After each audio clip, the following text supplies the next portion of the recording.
"Don't ruin my baby shower," my daughter-in-law hissed, and then both of her palms landed on my shoulders and shoved me backward through her own front door. I still feel the edge of that threshold under my heel. I still see the sage ribbon on the wreath bounce when the door slammed. I was holding a quilt I had stitched for 7 months, cream squares and little sage leaves, and I stood on the porch of a rented craftsman in Maple Ridge, Oregon, with 2 of Brittany's friends staring at me from the walkway like I had just been taken out with the recycling. The door closed. The lock turned. Someone inside laughed, the bright, careless laugh of a party that had decided I was no longer part of it. I did not bang on the wood. I did not shout my son's name.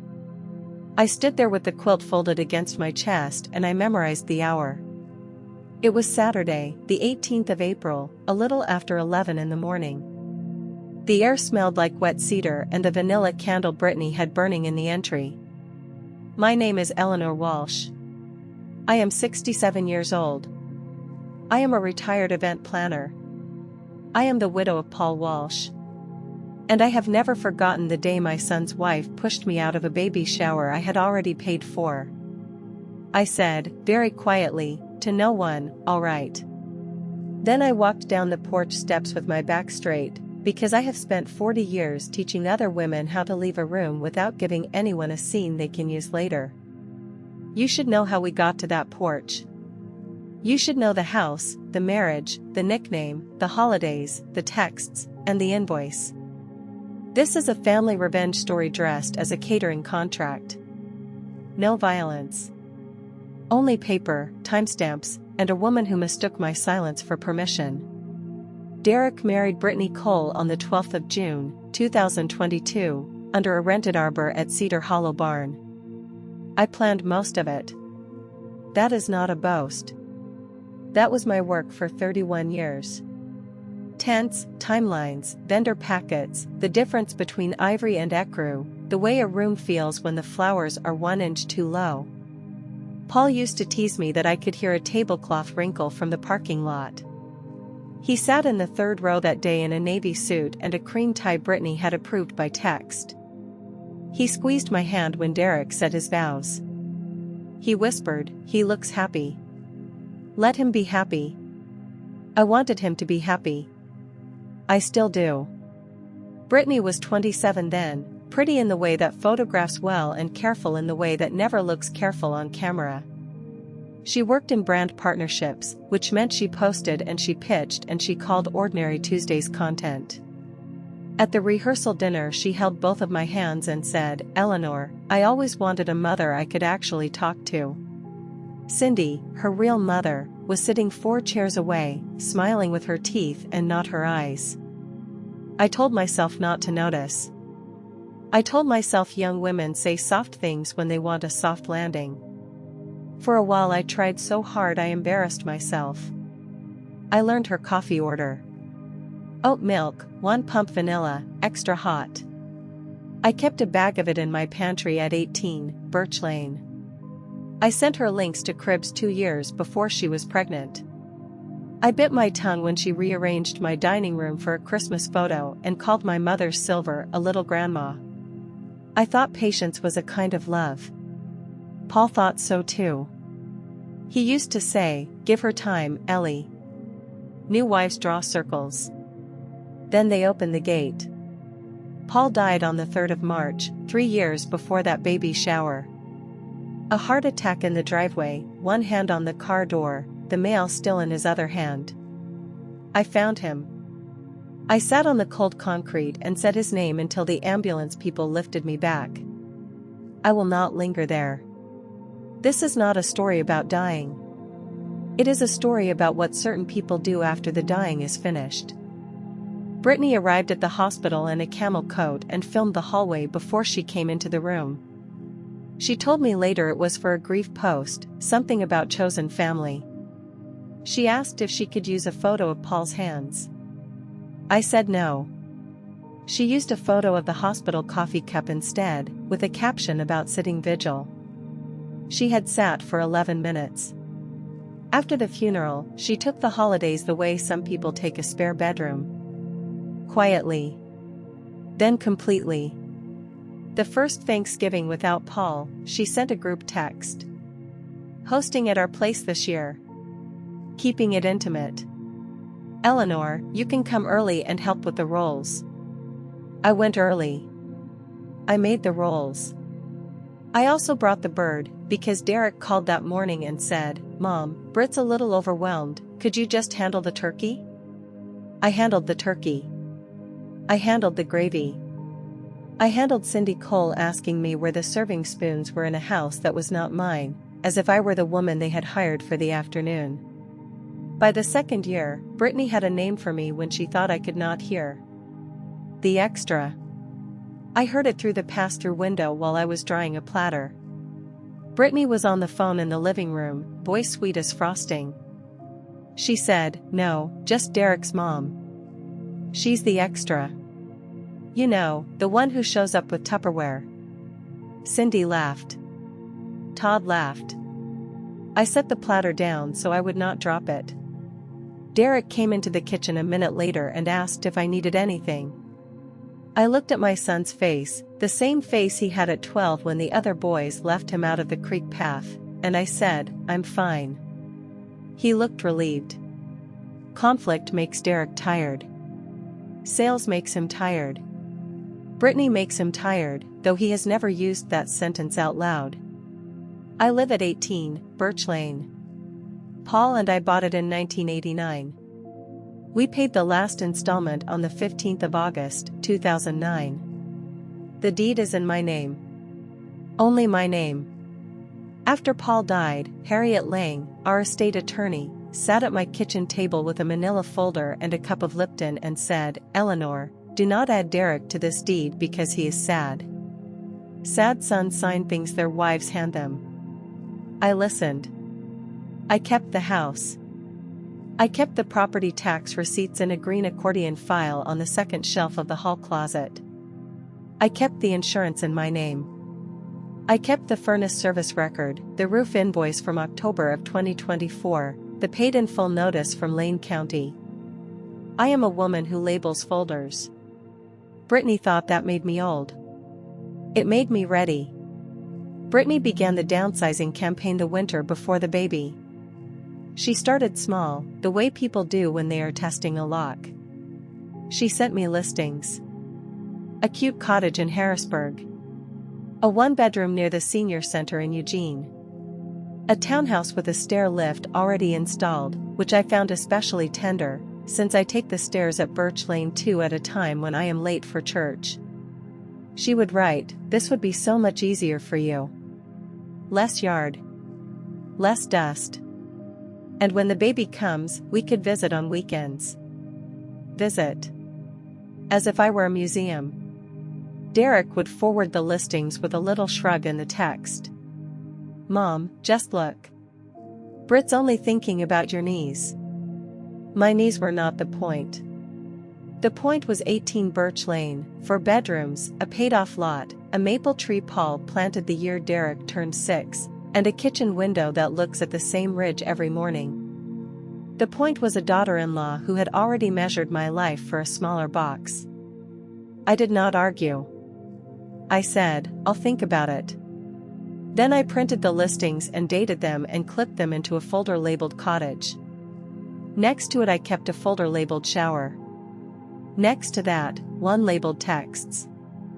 I have always believed that if you are going to be treated like hired help, you should at least keep timesheets. On a Sunday in January, the 19th, they came over with a tape measure. Brittany had texted, can we stop by? Derek wants to check the attic fan. Derek stood in my doorway looking like a man who had been handed a script at the last minute.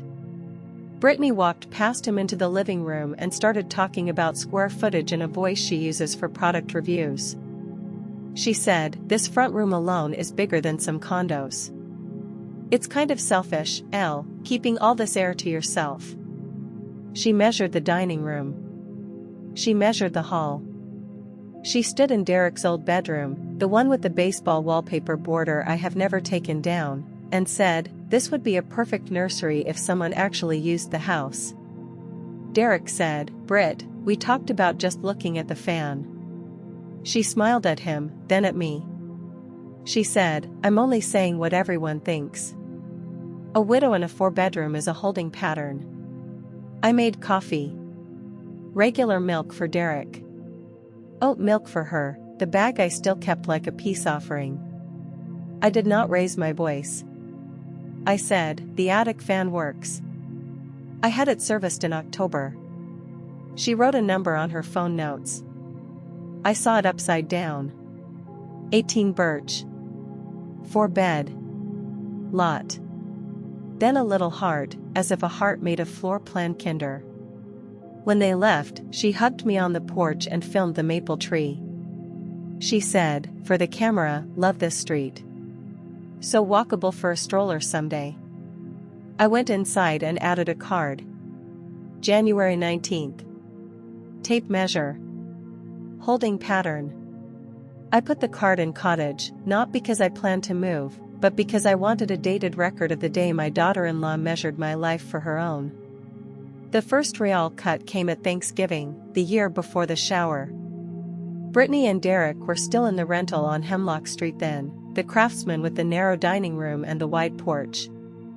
Brittany had announced a sage and cream Friendsgiving aesthetic in October, which I did not understand, because it was Thanksgiving and we were not friends so much as relatives who shared a last name. She ordered chargers.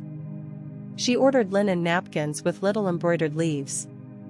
She asked me to brine the turkey, bake 2 pies, and pick up the floral centerpiece from a shop in downtown Maple Ridge. I did all 3. When I arrived at 2 o'clock on Thursday with the bird in a roasting pan and the pies on the back seat, Cindy opened the door in a cream sweater and said, "Oh good, the food's here." She did not take my coat.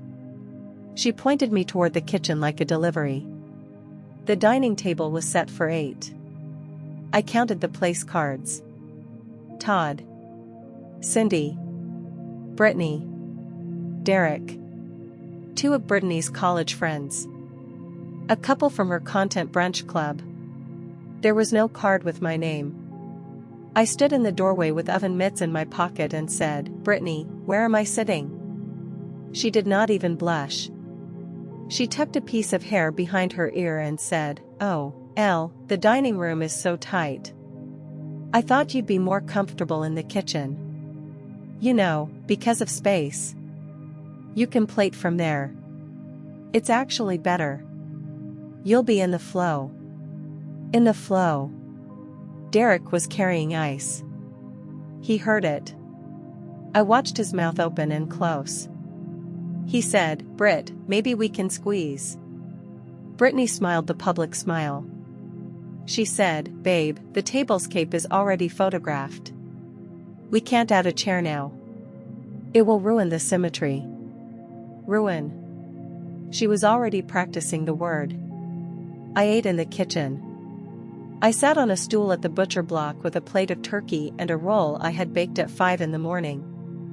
I could hear them toasting in the next room. Cindy said, "To family." Todd said, "To the next generation." Brittany said, "To the people who really show up." I looked at the steam on the window and I thought, I showed up with a 22-pound bird. After dinner, Brittany came in with her phone and asked me to smile holding a pie. "For the story," she said. "Grandma's famous apple." I smiled. I am not proud of that smile. I still have the screenshot. She tagged the bakery that sold her the napkin rings and did not tag me. The caption said, "Grateful for the village that feeds us." Village. Kitchen stool. Same afternoon. I drove home to Birch Lane at 9. I washed the roasting pan. I wrote the date on a note card. November 28th. Kitchen. Because of space. I put it in the folder. Paul used to say I cataloged slides like other women cataloged recipes. He was not wrong. He also used to say that a record is not bitterness if you never take it out to harm anyone. I was not planning to harm anyone. I was planning to remember. The second cut was the gender reveal. They held it on the 11th of January at a rented loft in Portland. Pink or blue was too common, Brittany said. She wanted sage smoke and cream balloons and a cake with a navy crumb, because the baby was a boy and she had known for 2 weeks and still wanted the performance. I knew because Derek had called me from his car, whispering like a man hiding a birthday present, and said, "It's a boy, Mom. Don't tell Brit I told you. She wants the moment." I bought a little wooden train and wrapped it in cream paper. I waited for the invitation. It did not come. I texted Derek on the 8th. "Sweetheart, what time on Saturday?" He did not answer for 6 hours. Then he wrote, "Brit said the loft maxed out. Vendor list is tight. I'll FaceTime you when we cut the cake." I sat at my kitchen table at 18, Birch Lane, and I watched the FaceTime square. I watched Brittany in a cream dress shout, "It's a boy," and I watched Cindy cry on cue, and I watched 27 people throw sage confetti. Behind Brittany, on a printed banner, were the words "Family Only." The next morning she posted a carousel. Slide 3 was the banner. The caption said, "We kept this one small. Family only. The people who will actually be in his life." I was not in the photos. I was not on the loft list. I was on a wooden chair in my own kitchen, holding a phone, holding a wrapped train that had nowhere to go. I drove to Portland anyway that Monday and left the train with the doorman of their building, because they were staying downtown for a content week. I included a card. "For my grandson. Love, Grandma Eleanor." Brittany posted a photo of the train 2 days later on a styled dresser and wrote, "Look what appeared from a sweet neighbor. Manifesting a village. A sweet neighbor." Derek called that night. He said, "Mom, she didn't mean it like that. The algorithm likes neighbor stories. It tests better than grandma stories this month." I said, "Oh, I see." I did not laugh. There was nothing to laugh at. I wrote another note card. January 11th. Family only. Neighbor. I put it in the folder. The third cut was the hospital tour. On the 20th of February, Derek asked me to come. He said Brittany was nervous about the birthing suite and wanted another set of eyes. I thought, finally, a door that opens inward. I wore a navy cardigan and comfortable shoes, and I brought a small notebook, because that is what I do in new rooms. Exits. Chair heights. Where a grandmother can sit without being in the nurse's way. The nurse's name was Priya. She was kind. She showed us the tub, the warmer, the chair that folds into a cot. Brittany filmed the window light. Then Priya smiled at me and said, "And you must be Grandma. First grandbaby?" Before I could answer, Brittany laughed, a little glass laugh, and said, "Oh, she's just a neighbor who helps sometimes. Super sweet. She does errands." Priya's face changed. Not cruel. Careful. The way a professional face changes when it has been handed the wrong map. I felt the notebook in my hand. I felt the ring Paul put on my finger in 1981. I said, "I'm Eleanor. Derek is my son." Brittany touched my elbow, light as a warning. She said, "Elle, don't confuse the staff. They have forms. Emergency contacts are me, Derek, and my mom." Derek stared at the floor tiles. They were speckled gray. I can still see them.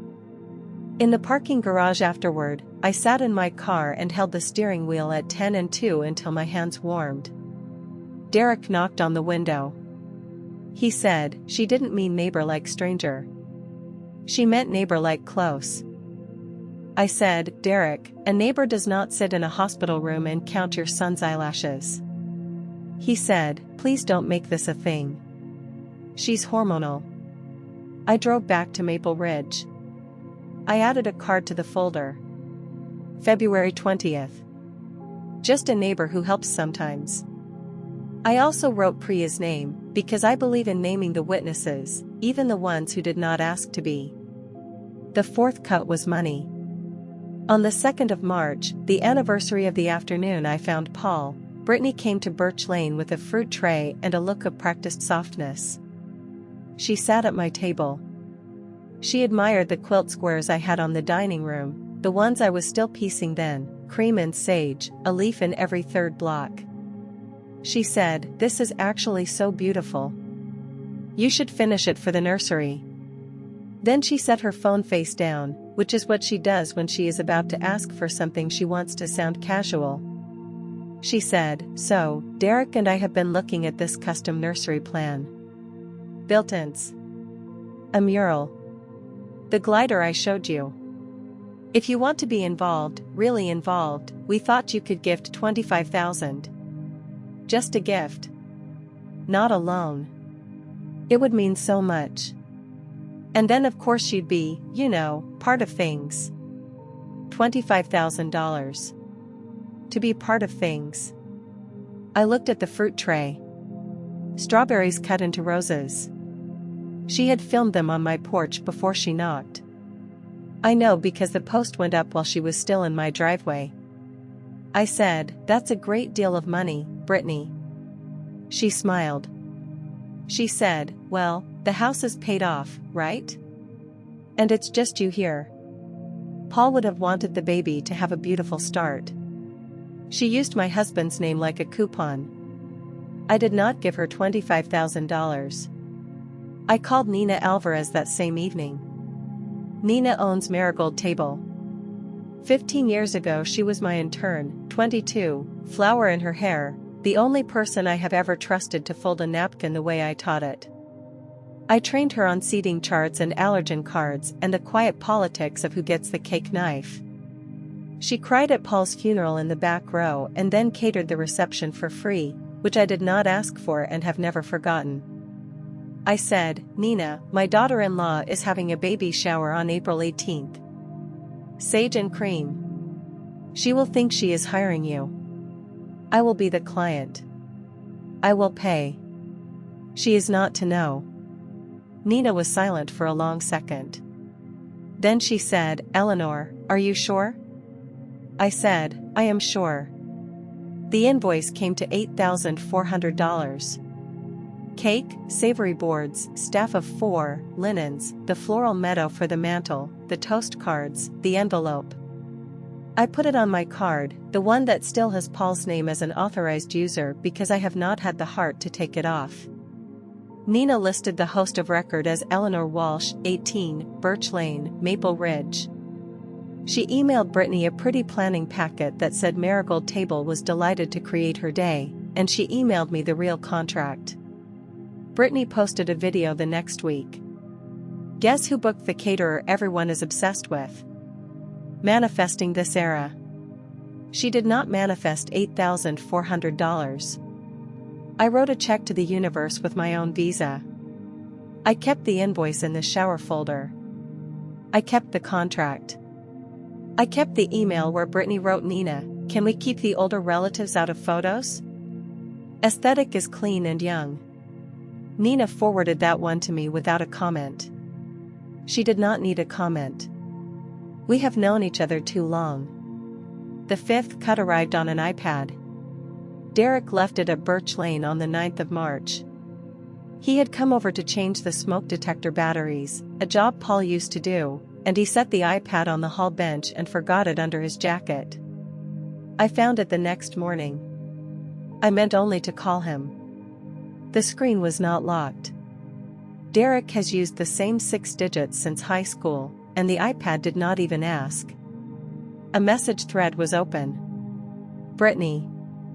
I did not go hunting. The words were already there, large as a billboard. Once the baby is here we move her out. She's clutter. Birch Lane should be for us. Your mom can do a cute cottage. She'll adapt. She always does. Derek had written, "Brit, she's my mom." Brittany had written, "And I'm your wife. Choose the living." The house is wasted on one old woman and a bunch of bowls. There were more. A voice to text from Brittany dated March 3rd, the day after she asked me for $25,000. She said, if she won't gift the nursery, she doesn't get weekends. I'm not doing the sad grandma content unless it converts. I sat down on the hall bench. I could hear the refrigerator cycling in the kitchen. I could see Paul's coat hook, still holding a cedar hanger. I photographed the thread. Every bubble. Timestamps visible. I used my own phone. I was in my own house. The iPad was on my bench, left there by my son, unlocked. Harriet later told me, in language more careful than mine, that I had not broken into anyone's life. The life had been left on my furniture. I put Derek's iPad in a paper bag and drove it to his office. I did not mention the messages. He said, "Thanks, Mom, you're the best." I said, "Lock your screen, sweetheart." He laughed. He thought I was nagging about passwords. I called Harriet Lang that afternoon and only said, "I may need you in April." She said, "I'll keep the hour." I went home and finished the quilt. Binding first, then the label. For my grandson, with my whole heart. Grandma Eleanor. April 2026. I thought if I made something beautiful enough, the room might make space for me. I was wrong about the room. I was not wrong about the quilt. The morning of the shower, I laid it on my bed at Birch Lane and looked at it for a long time. 72 squares. I knew them by heart. I wrapped it in tissue the color of new cream and tied it with sage satin I had bought at the fabric shop on Main. I wore a taupe dress, low heels, the pearl earrings Paul gave me for our 30th. I looked like a woman who had been invited.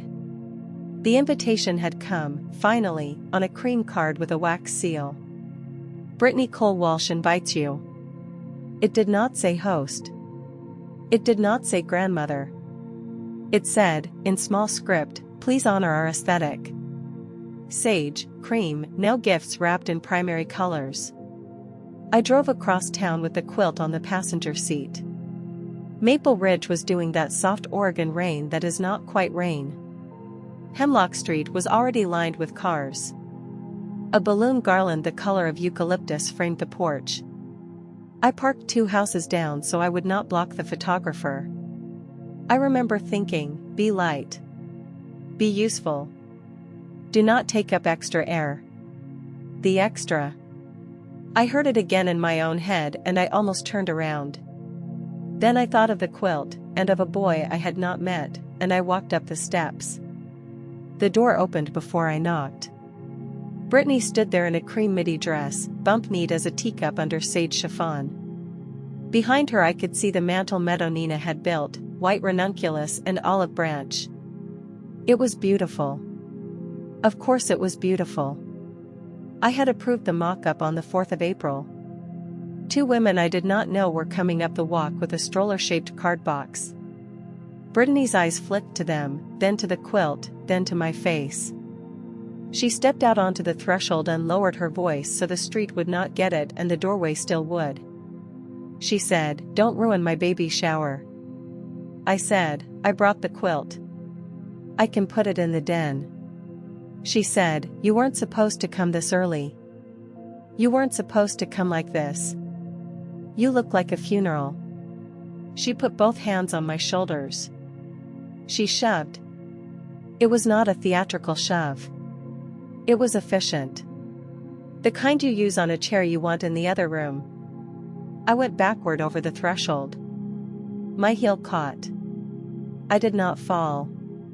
I have good balance for 67. The tissue around the quilt whispered. The 2 women on the walk stopped.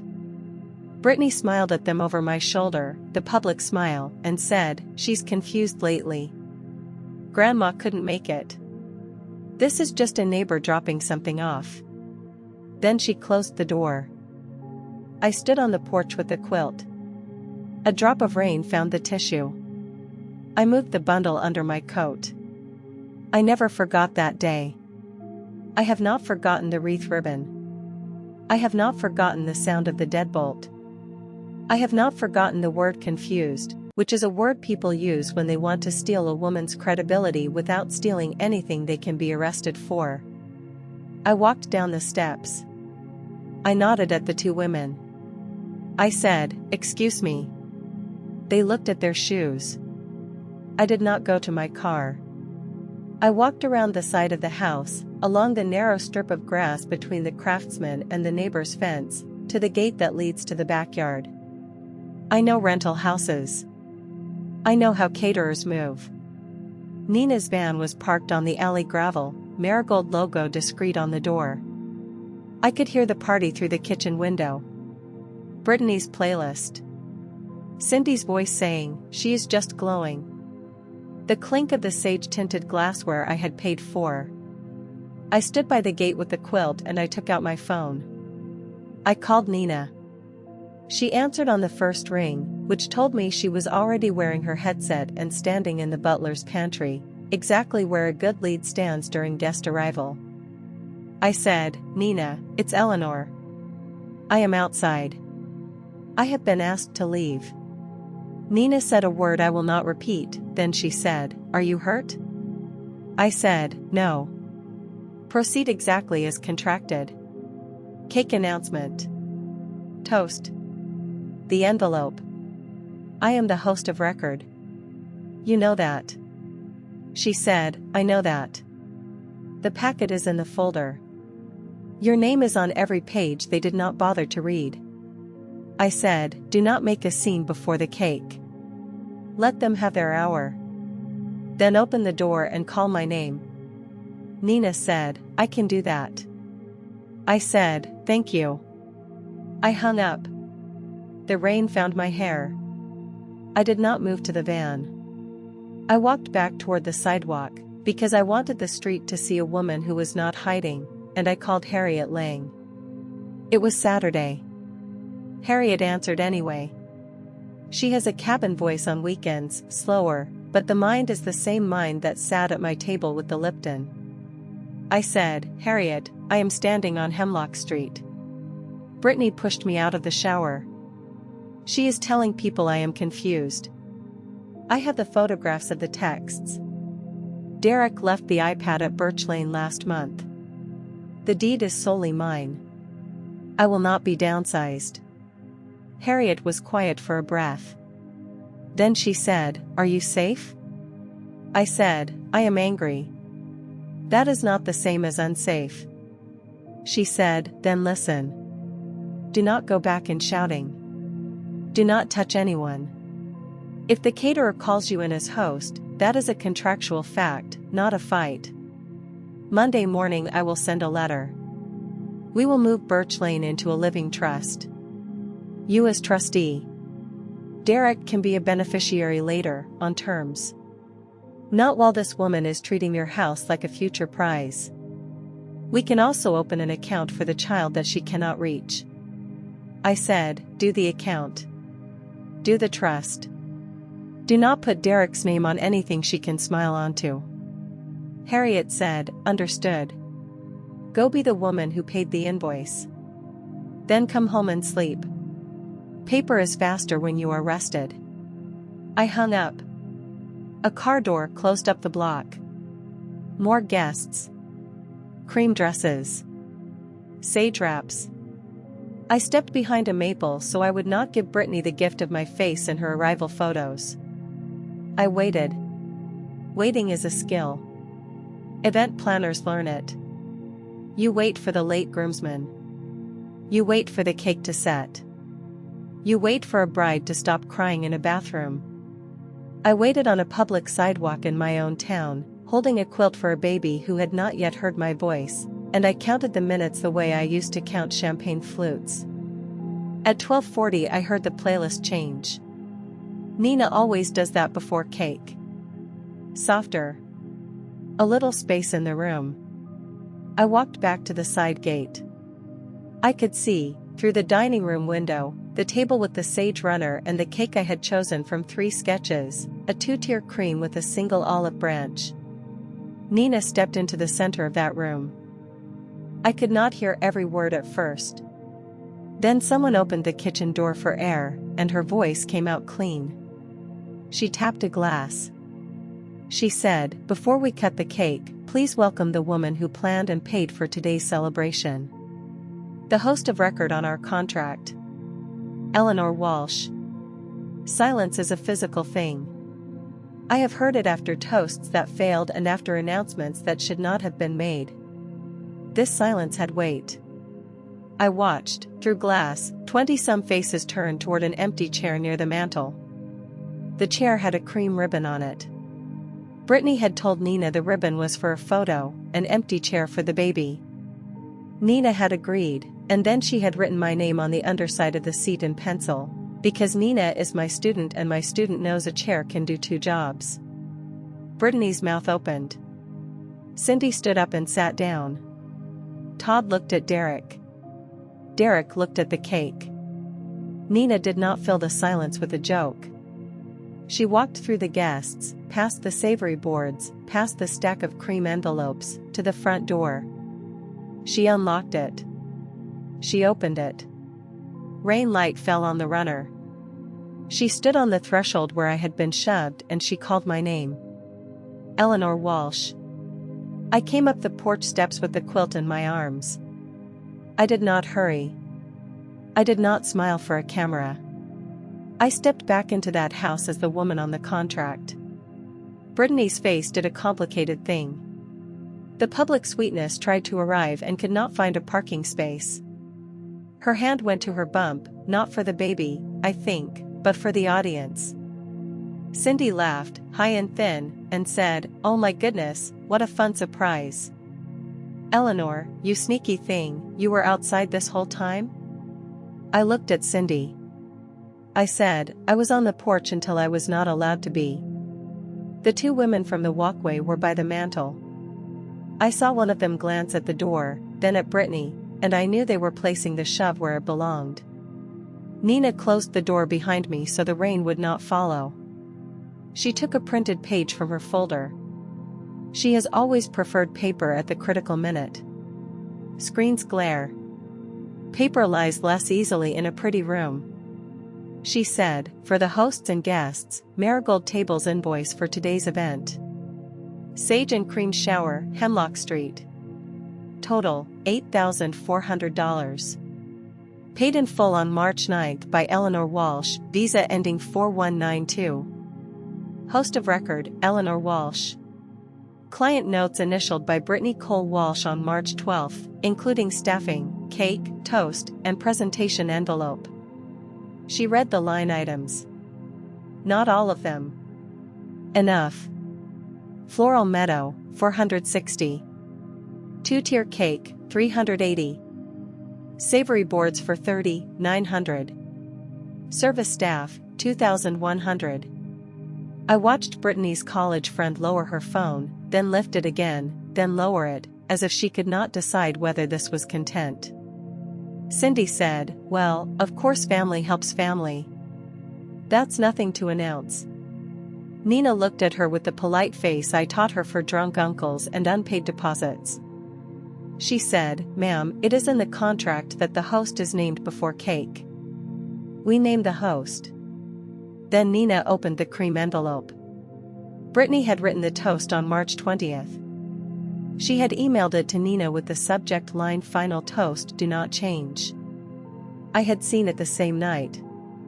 I had asked Nina to keep it exactly. I wanted the room to hear Brittany's words in Brittany's order, with no grandmother edited in at the last second for manners. Nina read. She said, "Brittany's toast, as submitted." Quote, "I want to thank my real family, the Coles, for building this life with me. Mom, you are the grandmother this baby already knows. Dad, you are the man my son will copy.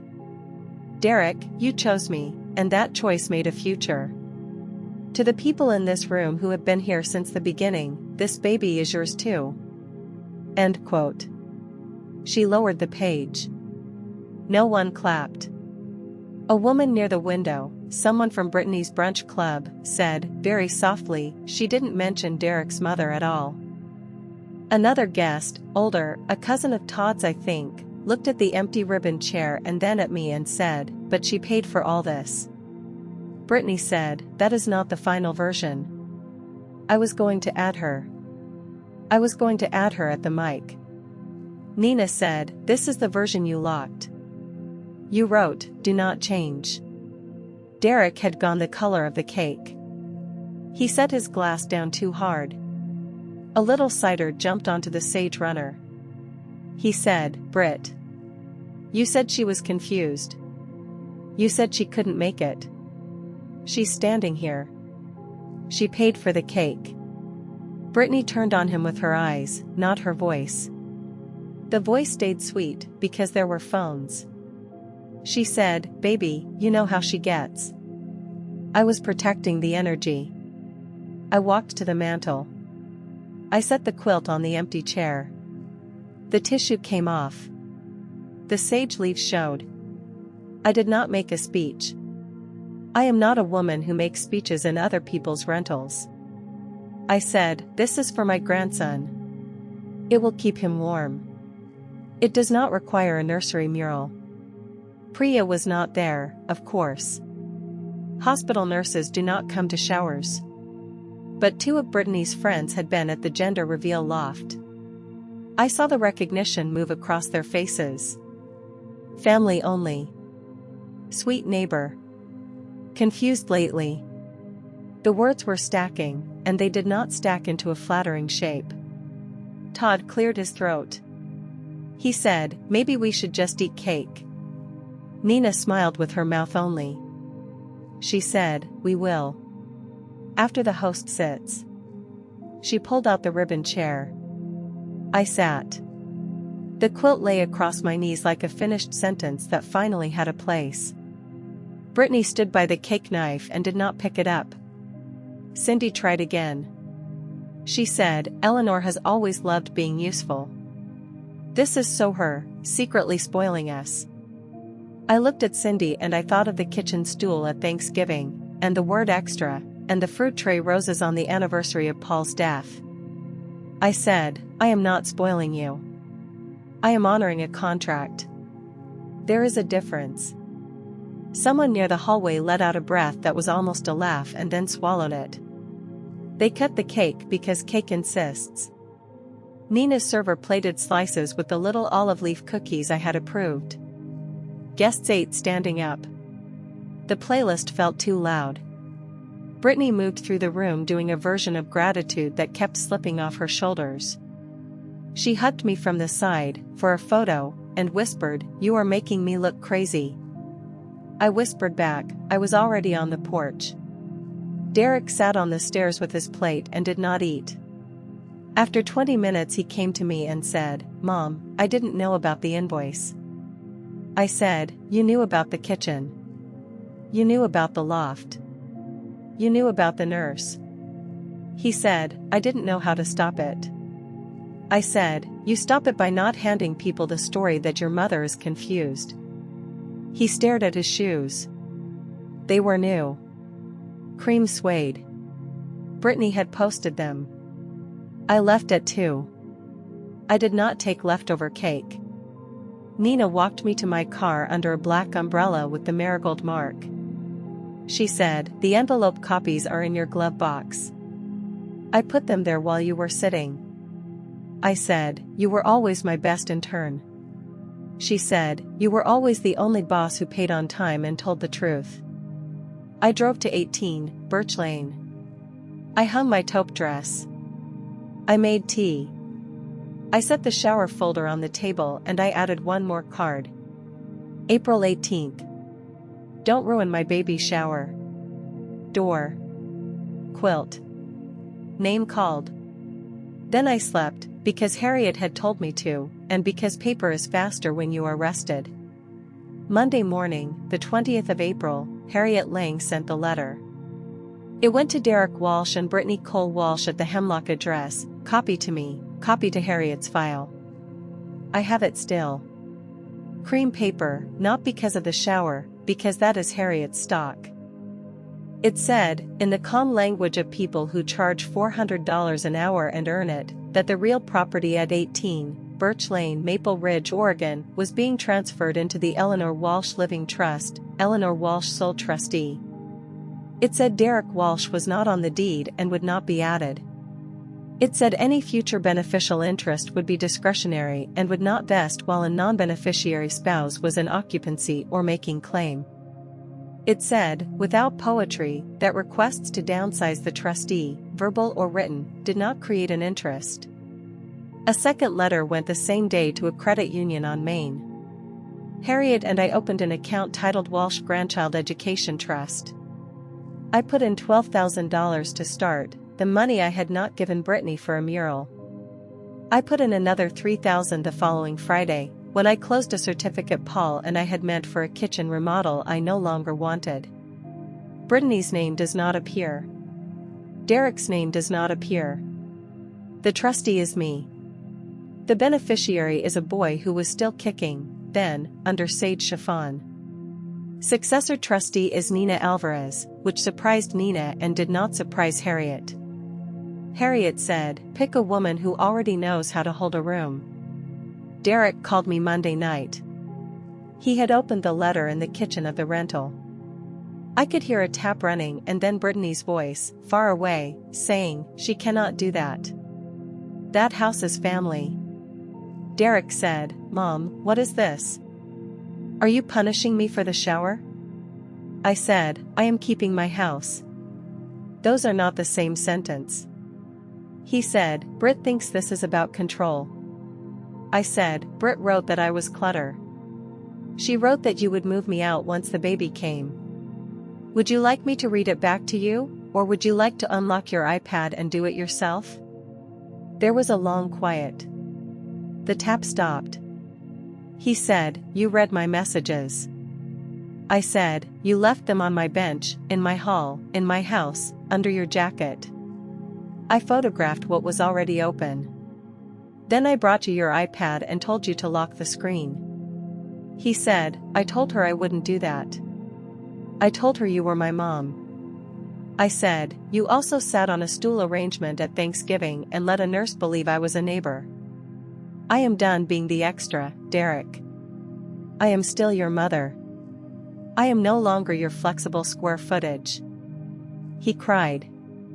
I will not decorate that. Grown men cry on kitchen tile and it is not a performance. He said, I wanted everyone to get along. I thought if I stayed quiet she would get kinder after the baby. I said, quiet is how cottages get sent to widows. Tuesday, Brittany's family content began to fill with comments. She had posted, late Saturday, a clipped video of the cake and the floral meadow and a caption about being overwhelmed with love. She had cropped me out. She had not cropped Nina's shoulder, or the invoice page that one guest had photographed against the runner. By Tuesday noon there were hundreds of comments. I did not write a single one. I did not have to. Women who had been in that living room wrote, she paid for this and you shoved her out. The neighbor line from the gender reveal came back. Someone found the Friendsgiving photo of me in the kitchen and set it next to the empty chair. A guest, I do not know which, wrote, she told us Grandma was confused. Grandma walked in with a quilt and a receipt. Brittany deleted and reposted. She tried a new caption. Complicated families, healing in real time, please be gentle.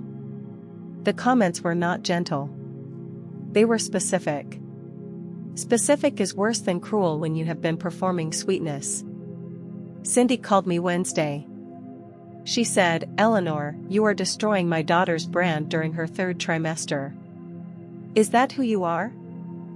I said, Cindy, your daughter announced that I would eat in the kitchen because of space.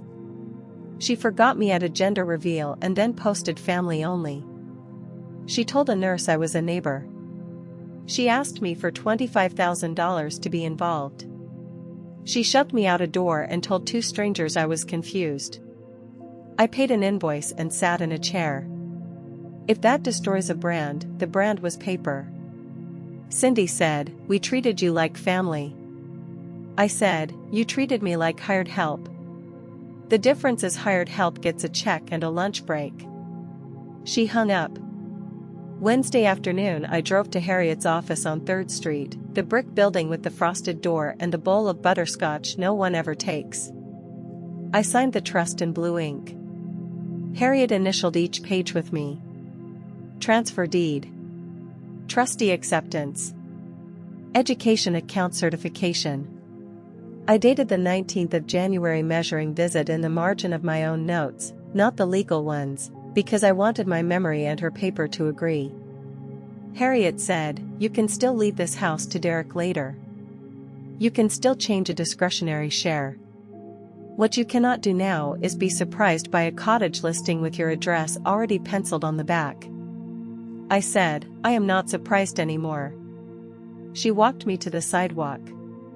The maple on 3rd was only beginning to leaf. She said, "Monday's letter was the warning. Today's signatures are the lock. Go home." Thursday, Derek came to Birch Lane alone. He sat at the table where Brittany had set the fruit roses. He had printed the text thread. He said he had read all of it, finally, without the part of his brain that translates his wife into a better person. He said, "I didn't answer her about moving you out. I just sent a thumbs up to the cottage listing.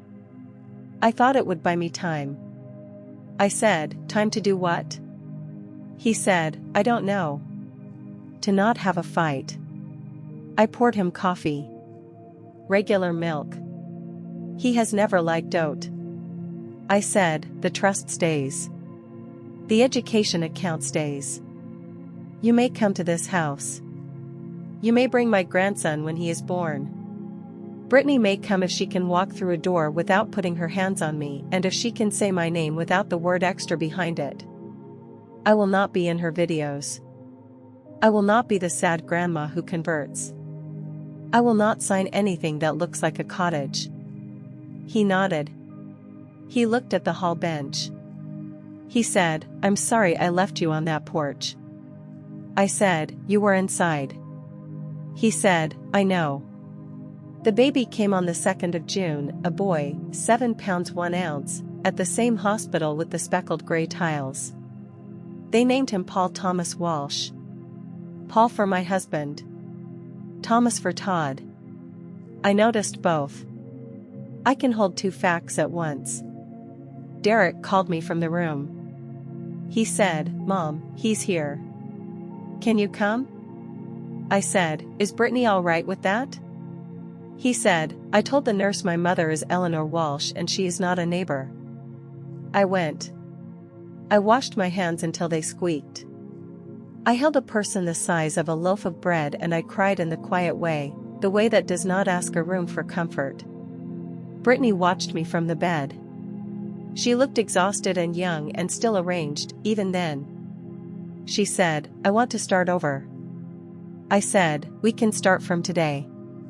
We cannot start from pretend." She said, "I posted an apology."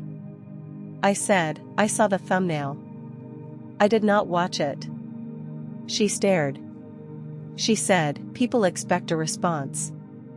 I said, "People expect content. I expect manners and doorways. Those are different audiences." I did not perform forgiveness for a camera. I did not sit on her couch later and hold a mug so she could film healing. I went to Birch Lane and I washed the receiving blanket I had brought, the one that matched the quilt, and I set up the bassinet in my spare room for the days that would be mine. Babysitting, when it began, happened on my terms. Tuesdays and Thursday afternoons. My house. My sink, my rules about phones. No live streams. No Gram at Grandma's series. If Brittany needed a photo of the baby in the quilt, she could take it in her own living room, without my hallway in the background. Derek brought him up the walk the first Tuesday in July, car seat clicking, and he stood in the doorway of 18, Birch Lane like a boy who understood, at last, that the door was mine. Brittany came once in August with a dish of lasagna and a face full of practiced humility.